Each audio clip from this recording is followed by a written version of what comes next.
Minneapolis-Moline G1000, 1965 to 1969.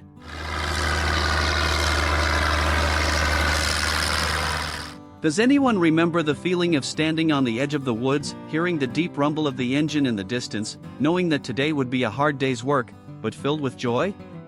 The Minneapolis-Moline G1000, produced from 1965 to 1969, was one such machine. A shiny gold icon in the American countryside, where the grasslands stretched and the cattle grazed under the oak trees. The G1000 was born during the transformation of American agriculture. Manufactured in Hopkins, Minnesota, by skilled Moline workers. The starting price was around $7,000, and although it was only produced for 4 years, thousands of them rolled across the Midwest. Today, if in good working order, a G1000 can be resold for anywhere from $8,000 to $15,000, depending on condition. A fair number, proving that its value is held up over time. Why did the G1000 become an icon? Because it was powerful yet simple, no frills yet powerful. The plains of Kansas, Nebraska, and Iowa were where this machine often appeared, industrious, durable, like a true American farmer.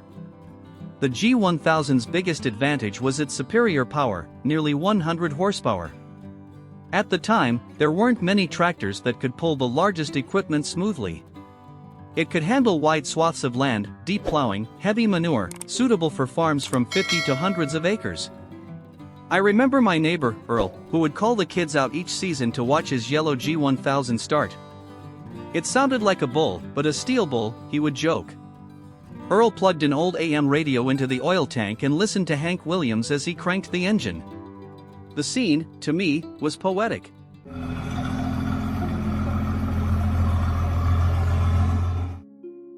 Six-cylinder diesel engine, about 94 to 100 horsepower, powerful but easy to start, even in the early cold. 10-speed transmission, easy to control, not as confusing as some modern models. Mid-range PTO, supporting equipment such as mowers and balers. Weight about 8,500 pounds, large rear wheels, good grip on soft ground. Maintenance, spare parts are not always available, but the vintage tractor community still exchanges and restores. For enthusiasts, it is more of a hobby than a career. This G1000 is great for deep drills, pulling heavy trailers, or rebuilding for the country fair. Older people can still drive it well, even if their knees are still strong and their hands are still strong, because this machine does not support the new driving style.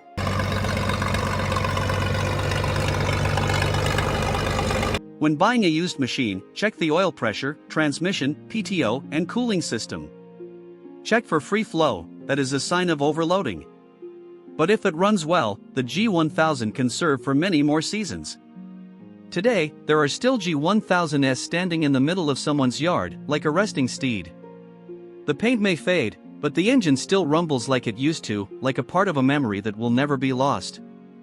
The machine reminds me of my father, who taught me to drive a tractor before I could even touch a clutch. And now, every time I see that golden machine in the field, I find myself returning to my childhood, with the straw hat, the plaid shirt, and the dream of a lifetime attached to the land. Have you ever driven a Minneapolis-Moline G1000? What was your first favorite tractor? Leave a few lines below in the comments section, so we can retell old stories, like a small fire that systemized a time in rural America.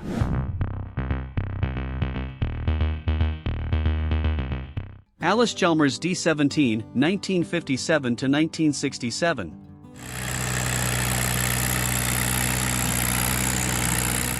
On those summer mornings, as the sun rose over the mountains, I would hear the distant clang of a tractor.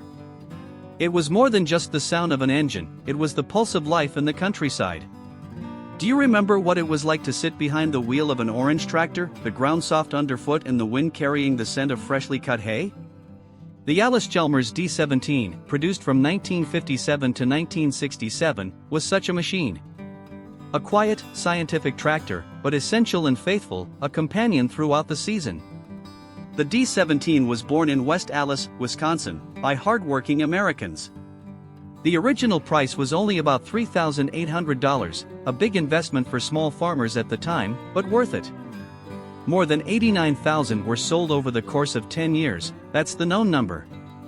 If you can find a D17 in good working condition today, it can cost anywhere from $2,500 to $6,000, depending on condition and equipment. Why is it so good? Because the D17 is not too big, nor too weak.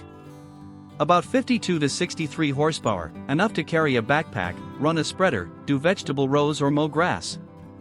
The design is compact, easy to maneuver on a small farm, but still powerful enough for an average field. The D17 is most popular in states like Missouri, Ohio, Pennsylvania, where small and medium-sized farmers prefer a handy tractor.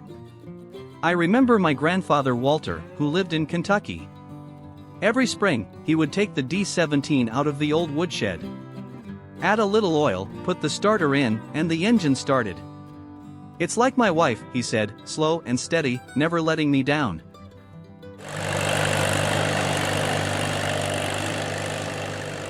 The 4-cylinder, approximately 60 horsepower, gasoline or diesel engine starts easily even in cold weather. The 8-speed power director transmission allows for on-the-fly gear changes, a modern feature at the time. It has a PTO shaft, 540 RPM, which works well with equipment such as balers and sprayers. It weighs about 4,700 pounds, has large rear wheels, good traction, and is suitable for all types of fields. As for maintenance, D17 parts can still be found through the vintage tractor community. Repairs are not too complicated, even amateurs can still replace, adjust the power, or protect the carburetor. The D17 is suitable for light tillage, trailer extension, or stylish display. Older people can still drive it easily, the steering wheel is light, the pedals are not too heavy, the gearshift is easy to operate. If you are thinking of buying a used D17, check the hydraulics, brakes, transmission and electrical system. Even though the machine is old, if well maintained, it can continue to plow for many more seasons. Today, many people still keep their D17s in their yards as a souvenir, not to plow anymore, but to remember.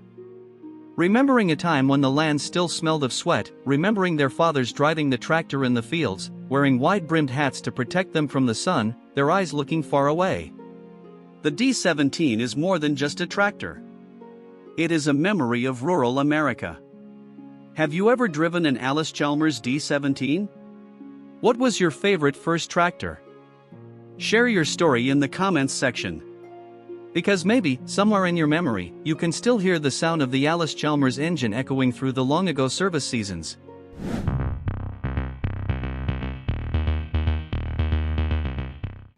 John Deere 4020, 1963 to 1972.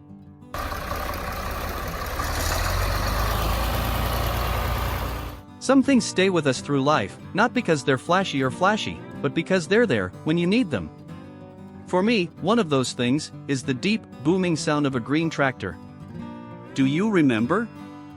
Harvest time, dust flying everywhere, the machine working hard all day long without complaint. No complaint, like the man driving it. The John Deere 4020, produced from 1963 to 1972, was that kind of machine. Not loud, not flashy, but strong, loyal, and always ready. In those years, the American Midwest came alive. The cornfields and bean fields were endless, and among them, the 4020 worked hard. It was made in Waterloo, Iowa, the birthplace of generations of John Deere tractors. When it first came out, it cost about $10,000, depending on configuration. Over the next 10 years, more than 184,000 4020s were sold, unheard of for a big tractor. Today, if in good condition, it can fetch $12,000 to $20,000, especially the diesel PowerShift version. The 4020 became an icon because it was a technological leap forward, yet it was simple, easy to repair, and easy to use. It was popular in Iowa, Illinois, Nebraska, Kansas, deep plowing, heavy tipping lands. The advantages? Powerful engine, advanced transmission, and superior hydraulics for the time. Whether it was tilling, hauling trailers, or running a PTO, the 4020 did it all. Not a people's tractor, but at everyone's tractor. I remember my grandfather, every fall morning, sitting next to the 4020, sipping coffee from an enamel iron cup. "Listen carefully, this machine doesn't roar, it whispers to the earth," he said. I sat behind the seat, small as a corn kernel, listening to the sound of the engine blend with the birds and the wind.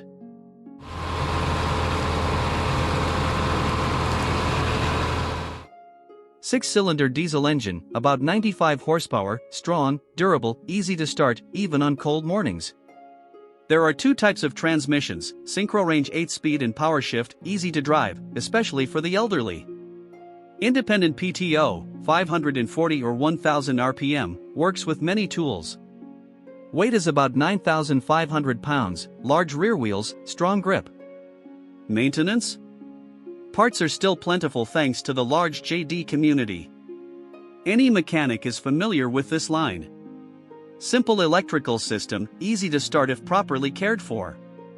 The 4020 is good for deep plowing, heavy harrowing, and hundreds of acres, but if restored, it would be the pride of any vintage tractor show. Older people can drive it easily, especially the power shift version.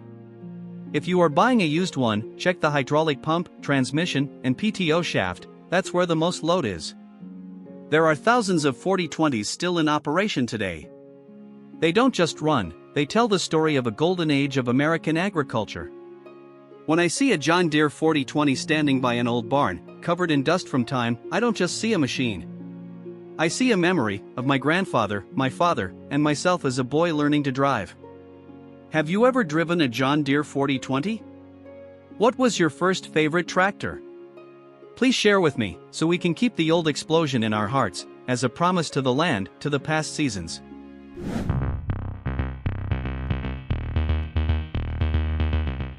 Ford 5000, 1965 to 1976.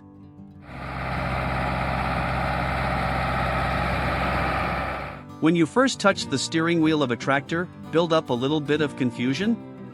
The computer is not only a tool but also a companion. The sound of the Ford 5000 engine, deep, steady, is like a lullaby of the land, of a golden age gone by. The Ford 5000, produced from 1965 to 1976, is one of the best tractors. It is not expensive, but durable and versatile, a true workhorse of the American farm. The machine was assembled in many places, but mainly in Dearborn, Michigan, the center of Ford tractor production. When it was first introduced, it sold for about $6,000 to $7,000, a not small investment but a worthy one. Hundreds of thousands of Ford 5000s were sold across the United States and around the world.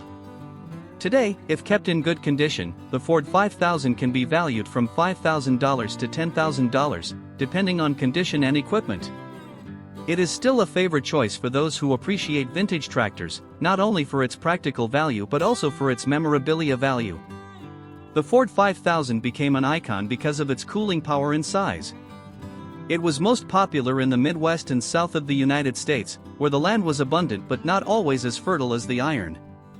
The advantages of the Ford 5000 are its powerful, durable engine, simple but effective transmission, and ease of driving even for the elderly.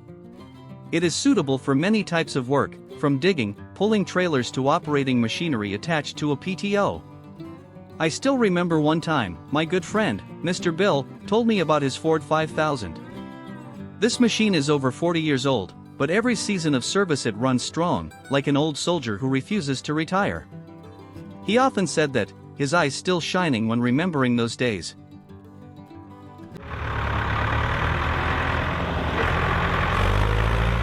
Three- or four-cylinder diesel engine, capacity about 65 to 75 horsepower, very durable and easy to start. 8-speed transmission, light control, suitable for beginners and adults. PTO runs smoothly, operating many types of agricultural tools. Weighing nearly 5,500 pounds, the large wheels help the machine grip the ground well on many terrains. Regarding maintenance, Ford 5000 spare parts are still available on the market, thanks to the popularity of the Ford brand and the vintage tractor community. Repairs are not too complicated, just a little experience is enough. If you are considering buying a used Ford 5000, pay attention to the technical inspection of components such as the transmission, PTO shaft, braking system, and cooling system. These are problems that are easy to encounter after a long time of use. Today, many people still use Ford 5000s on small farms or display them at antique tractor fairs. They are not only tools but also living memories of a time when agriculture was flourishing. The Ford 500 stands by the horse barn, under the shade of an old tree, like a loyal old man of my family. Every time I look at it, I remember the warm mornings, the birds singing, and the hands that taught me how to work the land. Share your story with me, so that we can preserve the beautiful moments of a time in rural America where each tractor is not just a machine but also a close friend of life.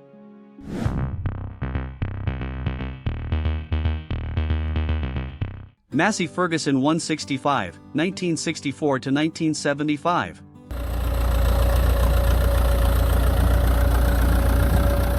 On windless afternoons, I would sit on my front porch, watching the distant fields, where my father's bright red tractor had once been imprinted. That red was not paint, but a part of the flesh and blood of the American countryside.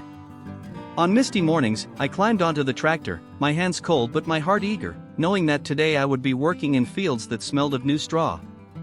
The Massey Ferguson 165, produced from 1964 to 1975, was one such machine. Not flashy, but durable. Not big, but getting the job done. A loyal friend amid many changes.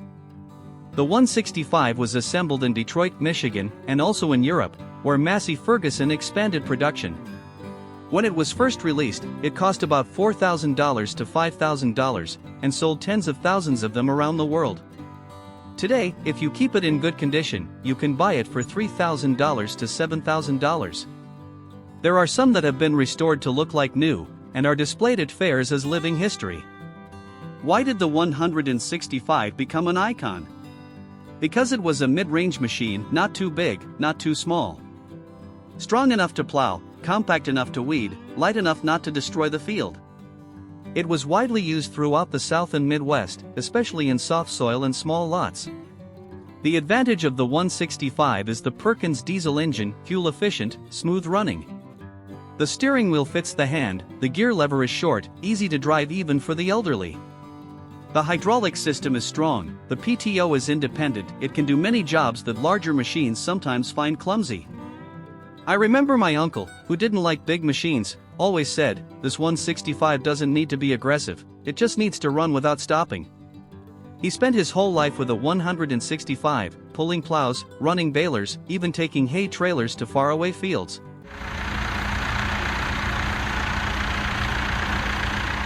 Perkins 3-cylinder diesel engine, about 58 horsepower, famous for its durability and fuel economy. 6 or 8-speed transmission, with a multi-power version that allows shifting on the fly, easy to use, smooth. Independent PTO, works well with mowers, spreaders, small balers. Weight about 4,600 pounds, large wheels, suitable for many types of soil. Spare parts? Still available, because Massey Ferguson is a global brand, with a large restoration community. Repairs are not difficult, especially for those who are familiar with this line. The 165 is suitable for vegetable farming, grass cutting, pulling light trailers, very convenient for small to medium farms. The elderly can drive it easily, the steering wheel is light, the clutch is not too heavy, the gear lever is easy to reach. If you want to buy it back, check the engine, PTO shaft, gearbox and hydraulic pump.